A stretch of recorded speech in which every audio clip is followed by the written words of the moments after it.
आदाब नाजरीन, INN की खबरों में आपका इस्तकबाल है। मैं हूं शौकत अली सूफ़ी। आइए नज़र डालते हैं आज दिन भर की कुछ अहम खबरों पर। हिंदुस्तानी मर्द हॉकी टीम ने जुमेरात को टोक्यो ओलंपिक्स में जर्मनी को शिकस्त देकर 41 साल बाद ओलंपिक कांसा मेडल जीतकर तमगों के कहत का खात्मा कर दिया। साल 1980 के मार्च को ओलंपिक खेलों के बाद यह हिंदुस्तान का पहला ओलंपिक हॉकी तमगा है। साथ ही ओलंपिक की तारीख में यह हिंदुस्तान का तीसरा हॉकी कांस्य मेडल है। दीगर दो कांस्य के तमगे 1968 मैक्सिको सिटी और 1972 म्यूनिख गेम्स में आए थे। हिंदुस्तानी मर्द हॉकी टीम ने ओवरऑल ओलंपिक्स में 12 तमगे जीते हैं, जिनमें 8 गोल्ड, 1 सिल्वर और 3 कांस्य के तमगे शामिल हैं। मैच की बात करें तो दोनों टीमों ने अपनी ताकत के साथ हॉकी खेली। इब्तिदा में जर्मनी हिंदुस्तान के मुकाबले में थोड़ा हावी रहा। दूसरे मिनट में पहला गोल भी जर्मनी की जानिब से हुआ। मिडफील्डर उरुज तैमूर ने शानदार गोल करते हुए टीम को 1-0 से बरतरी दिला दी।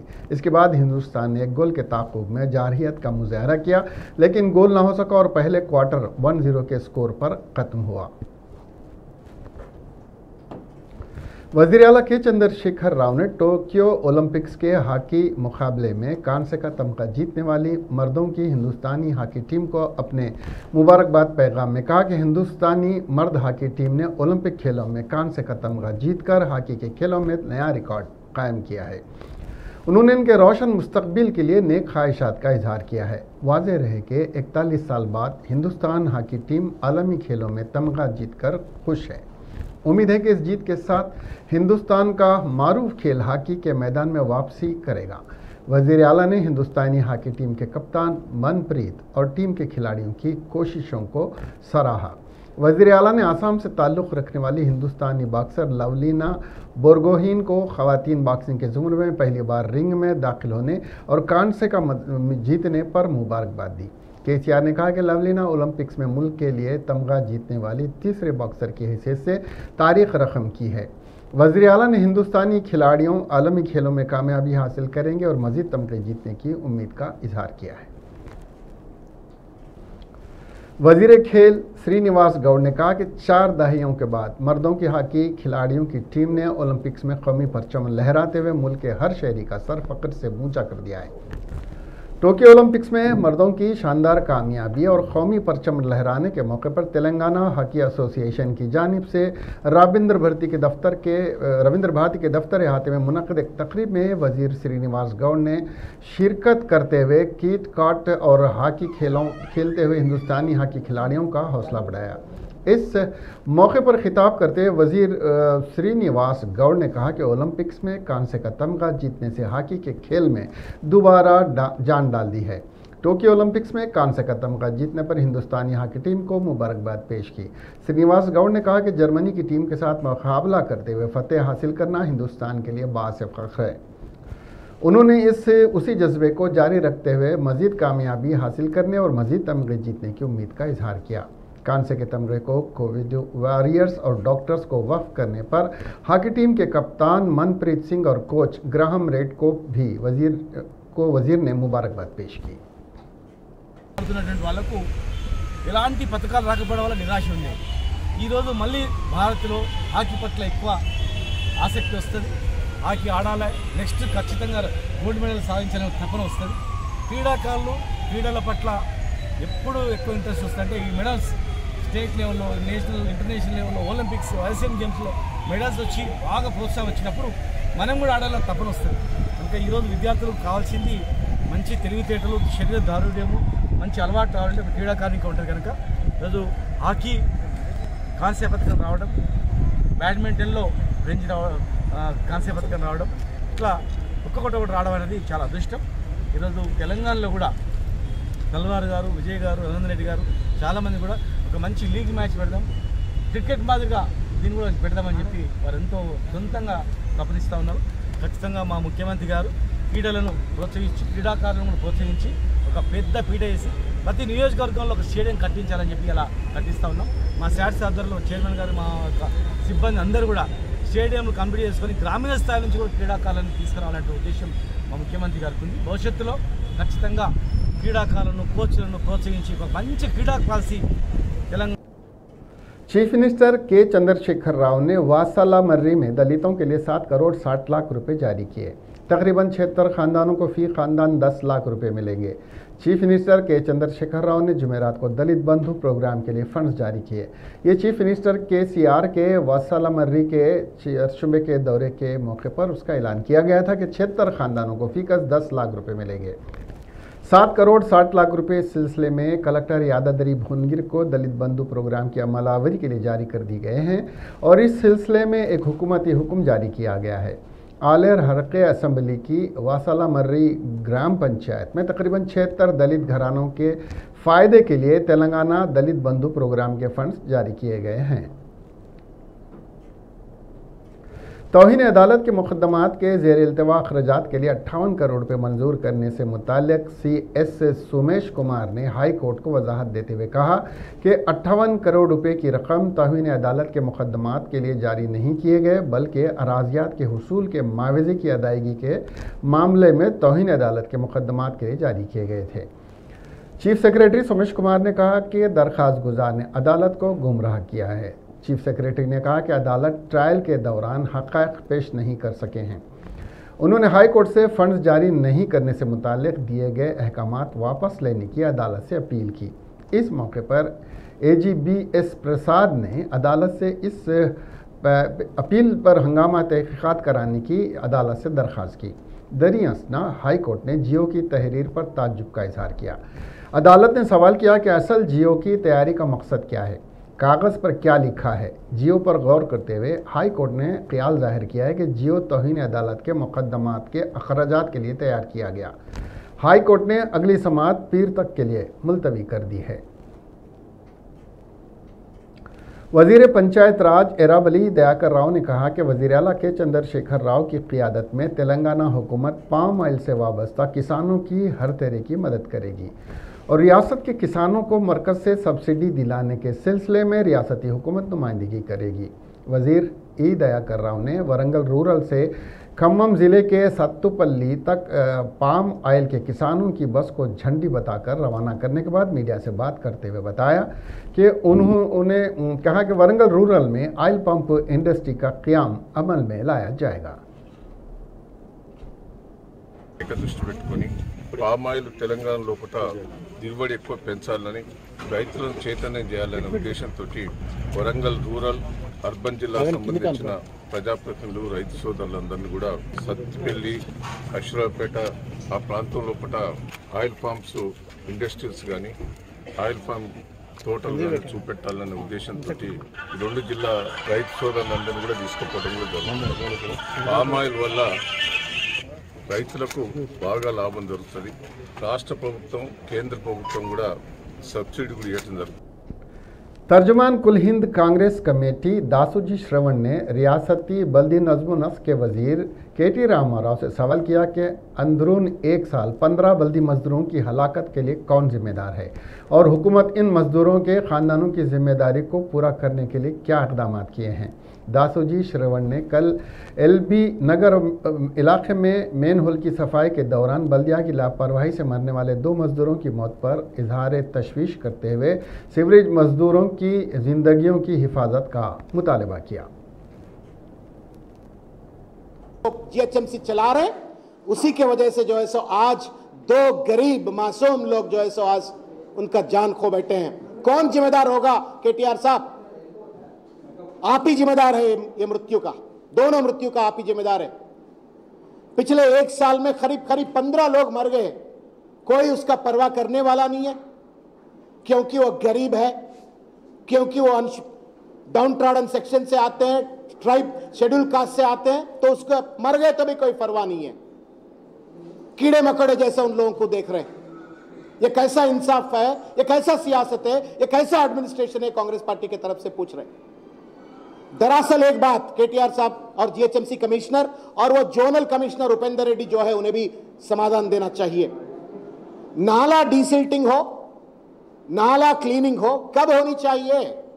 समर में होनी चाहिए। मई 31 तक पूरे नालाओं का डिसिल्टिंग होना, क्लीनिंग होना चाहिए। आज अगस्त में है, अगस्त में क्यों डिसिल्टिंग हो रहा KTR साहब और लोकेश कुमार साहब बताइए। इसका मतलब यह है आप सो गए थे इतने दिन। जब आपने टेंडर निकालना था, जब आपने काम सौंपना था, मई 31 तक काम खत्म करना था, वो नहीं करे आपने, सो गए थे। नींद से उठ करके जो है सो बरसात होने के बाद में अगर आप टेंडर दिए तो ये नौबत पड़ी है। कौन जिम्मेदार है? कांग्रेस पार्टी के तरफ से 3 डिमांड हम केटीआर साहब के सामने लगा रहे हैं। एक, इतना साइंस एंड टेक्नोलॉजी बढ़ गए हैं, इसको मद्देनजर रखते हुए जो है सो तेलंगाना कानून साज काउंसिल के रुकन व कायद कांग्रेस टी जीवन रेड्डी ने वज़ीर आला के चंद्रशेखर राव से सवाल किया कि क्या रियासत में क़ियादत के लिए दलित तबके में कोई कायद मौजूद नहीं है।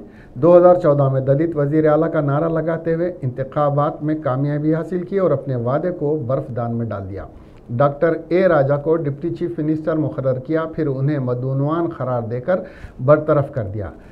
2018 के इंतखाबात में दलित डिप्टी चीफ मिनिस्टर के ओहदे को ख़त्म कर दिया। आज मीडिया से बात करते हुए जीवन रेड्डी ने वज़ीर आला से वजाहत तलब की कि क्या रियासती काबीना में दलितों को उनका मसावी हक दिया गया है। आज वज़ीर आला दलितों को 10 लाख रुपए देने का ऐलान कर रहे हैं। क्या के चंद्रशेखर राव इस पर संजीदा हैं? अगर दलितों की फलाह व बहबूद पर संजीदा हैं तो अपने मंशूर में किए गए वादे को पूरा करते हुए हर दलित को 3 एकड़ अराजी फराहम करें। अगर एक टर्म डिप्टी सीएम बना होदा संभाले तो अगले टर्म तक उन्हें तजुर्बा पाकर सीएम बनते बोल के समझे सा। जब दूसरी टर्म आए 250 डिप्टी सीएम निकाल दिए सा। मतलब क्या है, जो दलितों में लीडरशिप क्वालिटी जैसे बढ़ जाते उसको हटाना है सा। दलितों में जो लीडरशिप पे बढ़ जाते उसको हटाना, उसको कभी मजबूत नहीं बनने देना। अब दलितों को जो है तुम्हारा कैबिनेट में 15% मिनिस्टर लेने का गुंजाइश है साहब। यहां पे 19 दलित सीट्स रिजर्व है साहब। 19 बोलते 3 मिनिस्टर को ले सकते, मगर एक को लिए 2 खाली पड़ा हुआ है साहब। कई को नहीं ले सकते 3। अगर सही भी आपको दलितों के ऊपर उतना मेहरबानी रहे तो 3 मिनिस्ट्री तो बनाना जिम्मेदार है ना सर। क्यों तो एक ही बनाए और 2 खाली किसी और खाम वाले को दिए। इसी तब क्या बोले, हर दलित फैमिली को 3 एकड़ जमीन दे तो बोल के बोले साहब। 3 एकड़ जमीन बोले तो 10 लाख, अगर 1 एकड़ पकड़े तो भी 3 एकड़ को 30 लाख होते साहब। साबिक वजीर व बीजेपी कायद इटाला राजेंद्र ने वजीर आला के चंद्रशेखर राव पर सख्त तनकीद करते हुए इल्ज़ाम आयद किया कि केसीआर ने करोड़ों रुपयों की हेरा फेरी की है। इटाला राजेंद्र ने बताया कि उन्हें इस बात पर खुशी है कि उन्हें हुजूराबाद से शिकस्त देने के लिए वजीर आला के चंद्रशेखर राव ने दलित खानदानों को 10 लाख रुपए देने और 57 साल की उम्र वाले अफराद को वजीफ़ा देने के सिलसिले में जीओ जारी कर दिया। इटाला राजेंद्र आज अपोलो हॉस्पिटल से डिस्चार्ज होने के बाद मीडिया से बात की। उन्होंने हुकूमत से मुतालबा किया कि सिर्फ हुजूराबाद के दलित खानदानों को 10 लाख रुपए देने के बजाय सारे रियासत की दलितों के खानदानों को 10 लाख रुपए देने का ऐलान करें और इंतखाबात के मौके पर बेरोज़गार नौजवानों को बेरोज़गारी अलाउंस देने का वादा भी पूरा करें। उन्होंने बताया कि डॉक्टरों के मशवरे के बाद अपनी पदयात्रा दोबारा शुरू करेंगे। కానీ హుజరాబాద్ ఎన్నిక తర్వాత ఇవాళ పెన్షన్లకు రెక్కలు వచ్చినాయి. కేవలం ఇలా హుజరాబాద్ ఎన్నికలను చూసి ప్రజల మీద ప్రేమ కంటే, హుజరాబాద్ ప్రజల మీద ప్రేమ కంటే ఆ ఓట్ల మీద ప్రేమతో అవి ఇచ్చిండ్రు.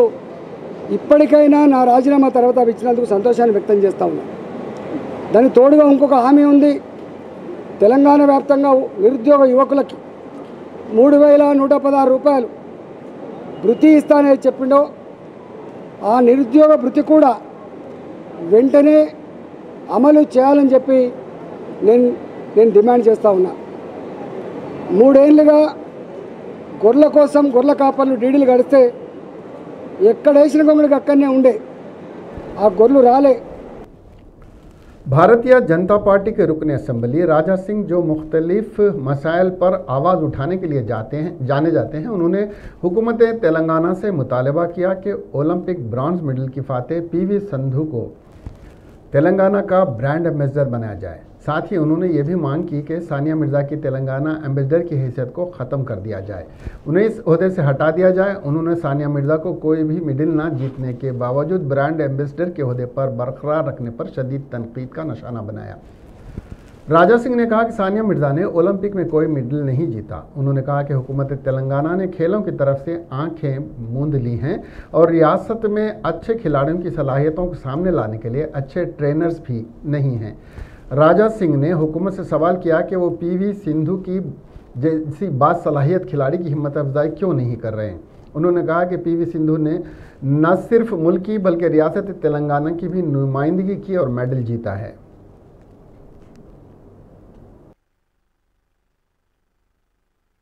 ముఖ్యమంత్రి గారు, మీరు పాకిస్తాన్ కోడలికి బ్రాండ్ అంబాసిడర్ చేయొచ్చు, కానీ అదే మన పివి సింధు ఒలింపిక్ లో సెకండ్ మెడల్ తీసుకొని వచ్చిన ఫస్ట్ లేడీ.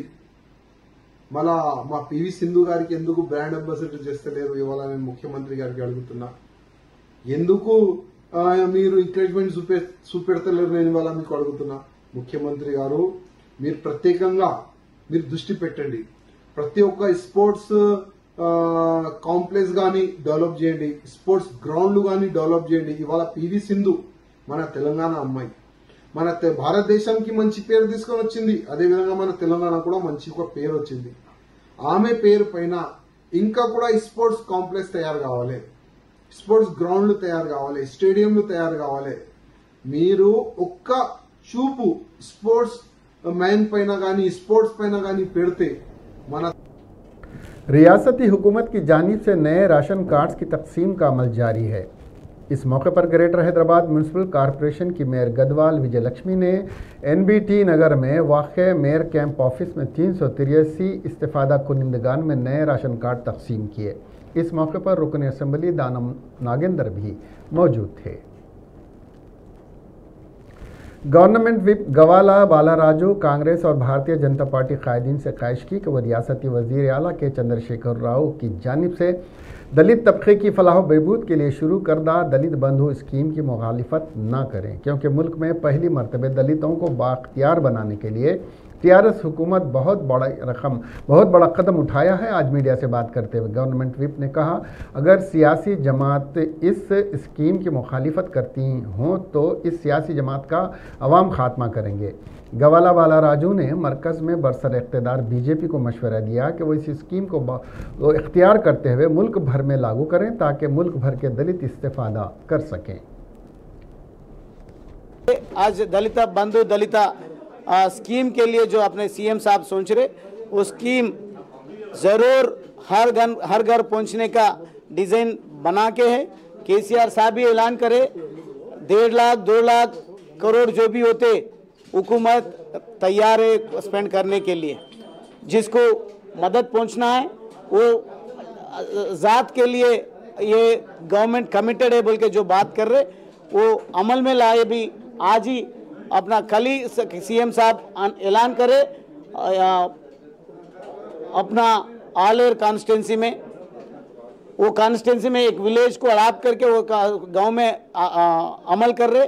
ये चीज़ को ये स्कीम को अपना हुजूराबाद में भी अमल करेंगे, अच्चमपेट में भी अमल करेंगे, पूरा तेलंगाना दुनिया में पूरा अमल करने की कोशिश और ज़रूर KCR साहब अमल करते। मैं गुजारिश करता हूँ सेंटर में जो BJP हुकूमत है वो भगवान के नाम लेके वो वोट कमाने के चक्कर में नहीं जाना। आप लोगों को सच्ची में दलित कम्युनिटी के ऊपर कुछ भी प्यार मोहब्बत अगर आपको रहे तो सेंटर स्कीम को ला सकते, अडाप्ट कर सकते। आपके पावर जिस स्टेट में है वो स्टेट में भी आप अमल में ला सकते। वो अमल नहीं करने के बगल में फिर आप लोग इसको क्रिटिसाइज करते हुए जा रहे। ज़रूर आप लोग हुजूराबाद में जो सोच के एक जारी मानसून के दौरान मौसम की तब्दीली की वजह से हैदराबाद और इसके अतराफ के इलाकों और अजला में डेंगू और वायरल बुखार के केसेस तेज़ी से फैल रहे हैं। गुज़िश्ता एक हफ्ते में private nursing homes, clinic, speciality hospital और फीवर हॉस्पिटल नल्लाकुंटा में डेंगू से मुतासिर मरीज रुजू होने लगे हैं। मरीजों की अक्सरियत शदीद बुखार, जिस्म में दर्द, खारिश, कमर में दर्द, नाक से खून आना, ब्लड प्रेशर में कमी की शिकायत से मुतासिर हैं। हुक्काम के मुताबिक डेंगू और वायरल फीवर से मुतासिरा मरीजों की तादाद में इजाफा हुआ है। ग्रेटर हैदराबाद में BYJM कारकुनों ने सरकारी महकमे जात में तकर्रुरात का मुतालबा करते हुए LB नगर हसीनापुर ता JNTU कुकटपल्ली तक रैली निकालने की कोशिश की, जिसको पुलिस ने नाकाम बनाते हुए BYJM कारकुनों को हिरासत में लेते हुए पुलिस स्टेशन मुंतकिल कर दिया। BYJM कारकुनों और पुलिस के दरमियान काफ़ी देर तक तसादुम जारी रहने की वजह से कुछ देर तक हालात कशीदा रहे।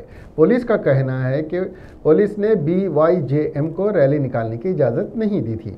सदर BYJM भानु प्रकाश की क़यादत में BYJM कारकुनों ने सरकारी महकमे जात में तकर्रुरात का मुतालबा करते हुए CM कैंप ऑफिस के पास एहतजाज मुनज़्ज़म किया, जिसे पुलिस ने नाकाम बनाते हुए भानु प्रकाश और BYJM कारकुनों को हिरासत में लेते हुए पुलिस स्टेशन रवाना कर दिया। इसी तरह BYJM कारकुनों ने दीगर मुकामात पर भी एहतजाज मुनज़्ज़म करते हुए हुकूमत के खिलाफ नारेबाजी की। कई मुकामात पर पुलिस ने BYJM कारकुनों को हिरासत में लेते हुए ऑटो के जरिए पुलिस स्टेशन रवाना कर दिया।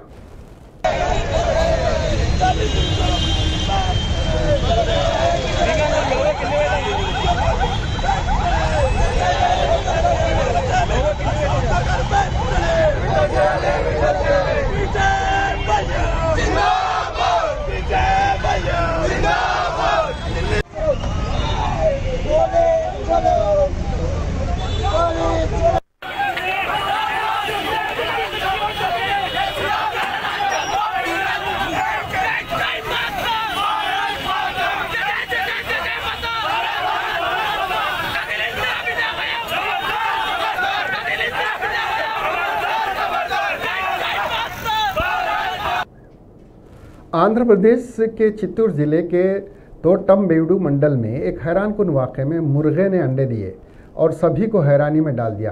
तहसीलात के मुताबिक सुब्रमण्यम नामी एक शख्स पेद्दा इकोनॉमी गांव की ST कॉलोनी में रहता है। उसने देखा कि उसके मुर्गे ने अंडे दिए हैं। सुब्रमण्यम ने इन अंडों पर मुर्गे को बिठा दिया तो उसे मज़ीद झटका लगा कि उन अंडों में से 5 चूज़े निकल आए। मुर्गा अपनी चूज़ों की देखभाल कर रहा है। जब गांव में यह बात फैली तो गांव वाले इस मुर्गे को और चूज़ों को देखने के लिए जमा हो रहे हैं और ताज्जुब का इजहार कर रहे हैं। ताहम वेटनरी डॉक्टर वीरभद्र रेड्डी ने मुर्गे के अंडे देने के बारे में वजाहत की कि जीनियाती खराबी की वजह से ऐसा होता है, लेकिन इस तरह के वाक़यात बहुत ही कम देखने में आते हैं।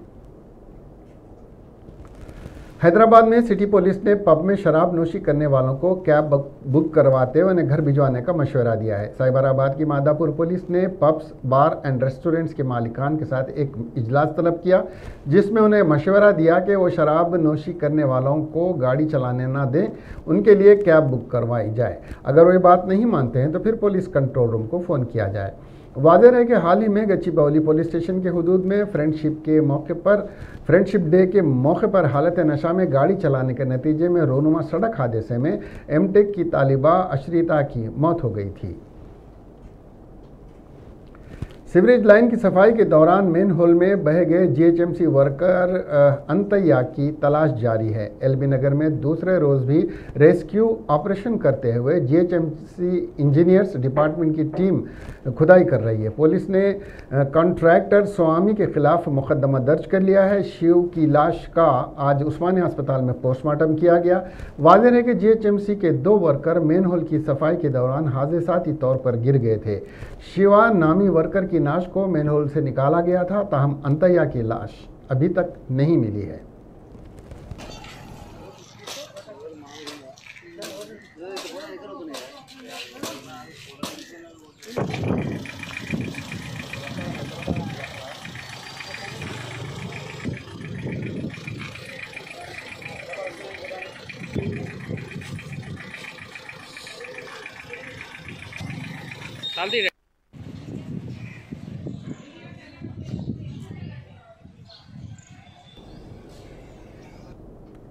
निजामाबाद में एक बाप ने अपने नशे के आदी बेटे को चाकू से मारकर उसका कत्ल कर दिया।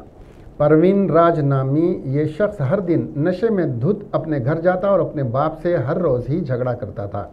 ये वाक़या 4 जुम्मे को पेश आया, लेकिन मंजर आम पर जुमेरात को आया। सर्कल इंस्पेक्टर सत्यनारायण और टाउन 2 के सब इंस्पेक्टर साईनाथ ने कत्ल के मुकाम का मुआयना किया और शवाहिद इकट्ठा किए। सर्कल इंस्पेक्टर सत्यनारायण के मुताबिक मुलजिम रमेश अपने बेटे परवीन राज से तंग आ चुका था, जो रोज़ाना शराब की नशे की हालत में घर आकर अपने बाप से झगड़ा करता था। 4 जुम्मे को भी उसने झगड़ा किया, जिस पर रमेश ने चाकू से परवीन राज पर हमला कर दिया। शदीद तौर पर जख्मी परवीन राज की मौके पर ही मौत वाक़ हो गई। मकतूल की 2 साल कबल शादी हुई थी। CI ने एक मुकदमा दर्ज करके चाकू बरामद कर लिया। मज़ीद तहक़ीक़ात जारी हैं। शादी से आइन 1 हफ्ता कबल दुल्हन घर से फरार हो गई। ये वाक़या हैदराबाद के जवाहर नगर पुलिस स्टेशन हुदूद में पेश आया। पुलिस के मुताबिक वेंकटराव नगर की साकिन 27 साला श्वेता की जारिया माह 11 अगस्त को शादी मुकर्रर थी, लेकिन वो 4 जुम्मे के रोज़ किसी काम से घर से बाहर गई और वापस नहीं लौटी। श्वेता के वालिद ने दोस्तों और रिश्तेदारों के पास तलाश करने के बाद पुलिस में शिकायत दर्ज करवाई। पुलिस केस रजिस्टर करके श्वेता की तलाश में मसरूफ़ है।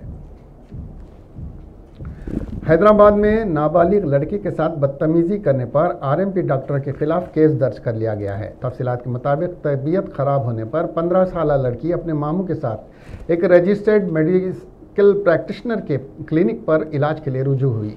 RMP श्रीनिवास रेड्डी ने लड़की को जांच के लिए कमरे में ले गया और मामू को क्लिनिक के बाहर ठहरने को कहा। इस दौरान श्रीनिवास रेड्डी ने कमरे में लड़की के साथ बदतमीज़ी की, जिस पर लड़की चीख पुकार करते हुए बाहर आ गई। शिकायत की बुनियाद पर जिडीमेटला पुलिस ने RMP के खिलाफ केस दर्ज करते हुए कार्रवाई का आगाज कर दिया है। बीवी की जानिब से केस दर्ज करवाने पर एक पुलिस कांस्टेबल ने खुदकशी कर ली। ये वाक़या रियासत तेलंगाना ज़िले भद्राद्री कोत्तागुडम के एलंदू में पेश आया। कोत्तागुडम 6वीं बटालियन से वाबस्ता TSSP कांस्टेबल राम बाबू और उसकी बीवी के दरमियान घरेलू झगड़े हो रहे थे कि इस दौरान बीवी ने उसके खिलाफ पुलिस से शिकायत की। बीवी की इस हरकत पर दिल बर्दाश्त शौहर ने फांसी लेकर खुदकशी कर ली। तेलंगाना की Rachakonda police special operation team ने ऑनलाइन क्रिकेट सट्टेबाजी के गिरोह का पता चलाते हुए एक शख्स को सरू नगर से गिरफ्तार कर लिया। पुलिस ने इसके कब्जे से 15,70,000 रुपये, एक क्रेडिट कार्ड, कार जब्त किए और बेशतर बैंक्स के 69.6 लाख रुपए की रकम मुंजमद करवाई। गिरफ्तार शुदा शख्स की शनाख्त नागर कर्नूल ज़िले के अचमपेट के रहने वाले 25 साला सादिक के तौर पर की गई, जो फिलहाल सरू नगर में मुकीम था। इस सिलसिले में रचाकुंडा CP महेश भागवत ने मीडिया को इसकी तफसीलात बताई। UBUAE bet 8 MB team MB max इन प्ले बैट जैसे ऐप्स के जरिए बैटिंग की जा रही थी। ये सेलफोन के जरिए ऑनलाइन कुछ वेबसाइट्स है, कुछ बेटिंग साइट्स है, ऐप है, उसके जरिए ये क्रिकेट बेटिंग ऑर्गेनाइज करता है। कल इंडिया एंड इंग्लैंड इनका टेस्ट मैच था और ऑस्ट्रेलिया बांग्लादेश इनका T20 मैच था। इस दरमियान ये बेटिंग चल रहा है करके स्पेसिफिक इन्फॉर्मेशन पे हमारे टीम ने रेड किया। इस रेड में तकरीबन 15,70,000 कैश, उसके साथ बैंक अकाउंट में 69,63,603 रुपीज़, एक मारुति सुजुकी बालेनो कार। नक्सलियों ने मुबैना तौर पर छत्तीसगढ़ के दांतेवाड़ा में सनसनीखेज वारदात अंजाम दी है। सड़क पर नक्सलियों की जानिब से नस्ब की गई एक IED धमाके में 12 शहरी शदीद ज़ख्मी हो गए हैं, जिनमें से 2 की हालत नाजुक बताई गई है। धमाके में ज़ख्मी होने वाले अफराद को इलाज के लिए दवाखाना मुंतकिल कर दिया गया है। बताया जा रहा है कि नारायणपुर से बोलेरो में दांतेवाड़ा जाने के दौरान सड़क पर एक IED धमाका घोटिया चौक के करीब पेश आया। पुलिस से मौसूल मालूमात के मुताबिक नक्सलियों ने जुमेरात की सुबह इस वारदात को अंजाम दिया। पुलिस ने दांतेवाड़ा के मालहोई थाना इलाके में वाक़े की तहकीकात शुरू कर दी है। आईडी प्लांट सिक्योरिटी फोर्स के एहलकारों को नुकसान पहुंचाने के लिए किया गया था, जिसकी वजह से आम शहरी उसकी लपेट में आ गए हैं। सिक्योरिटी फोर्सेस ने एहलकारों की बड़ी तादाद जाए वक़ू पर पहुंच गई है। एसपी डॉक्टर अभिषेक पल्लू ने इसकी तफसीलात बताई। तो कहीं ना कहीं अब ग्रामीणों से बदला ले रहे हैं, क्योंकि ग्रामीणों की मदद से ये रोड बनी है। ग्रामीणों की सूचना पे पुलिस काम कर रही है। इसके साथ ही ये खबरें यहीं ख़त्म हुई।